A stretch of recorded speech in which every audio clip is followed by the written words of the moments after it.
ईमान की नींद में सोए हुए लोग। कुरान मजीद की सूरह कैफ में एक अजीब व पुरासिर वाकया बयान हुआ है, अहलिल रकीम या असहाब कफ का।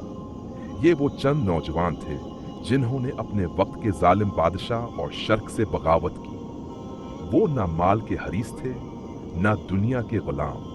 उनका एक ही मकसद था, अपने रब की बंदगी। इस दौर में बादशाह लोगों को जबरदस्ती बतों की इबादत पर मजबूर करता था, लेकिन इन चंद ईमान वाले लड़कों ने ऐलान किया, हमारा रब तो सिर्फ अल्लाह है, हम इसके सिवा किसी की इबादत नहीं करेंगे। उनके ईमान की कीमत बहुत भारी थी, जान का खतरा, कैद या मौत। मगर उन्होंने ईमान को दुनिया पर तरजीह दी। वो अपने ईमान की हिफाजत के लिए शहर छोड़कर एक गार में चले गए। गार में पहुंचकर वो दुआ करते हैं, ऐ हमारे रब, हमें अपनी रहमत अता फरमा और हमारे मामले में दुरुस्त रास्ता दिखा। अल्लाह ने उन पर ऐसी नींद तारी कर दी जो आम नींद नहीं थी। वो सो गए, एक दो दिन नहीं बल्कि 309 साल तक।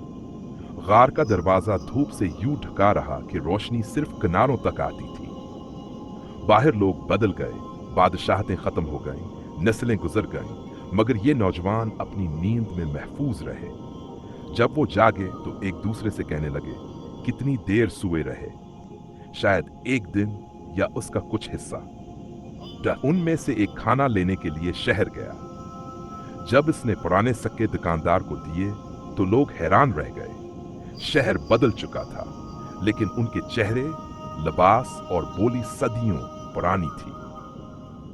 लोगों को यकीन नहीं आया कि ये वही नौजवान हैं जिनके बारे में सैकड़ों साल पहले कहानियां सुनाई जाती थी। ये मंजर अल्लाह की कुदरत की एक जबरदस्त निशानी बन गया कि जिसने उन्हें 3 सदियों बाद जगाया, वो मरने के बाद सबको दोबारा जिंदा भी करेगा। कुरान में अहले इल रकीम का जिक्र इसीलिए आया है कि इंसान समझे, ईमान सिर्फ जबान से नहीं होता बल्कि कुर्बानी मांगता है। ये नौजवान ना नबी थे ना आलम, मगर ईमान के रास्ते पर चलने वाले सच्चे लोग थे।